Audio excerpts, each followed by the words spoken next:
What's up, TikTok? So today we have a 2018 Honda Odyssey with a very large dent in the driver's side fender.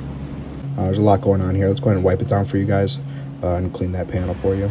We're going to add some heat like we normally do. It's going to add some malleability, and we're going to start off with glue pulling.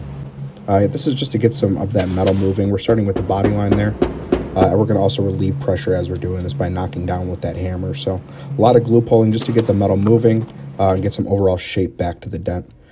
This is a big crown right there, and a lot of that has to go to this body line.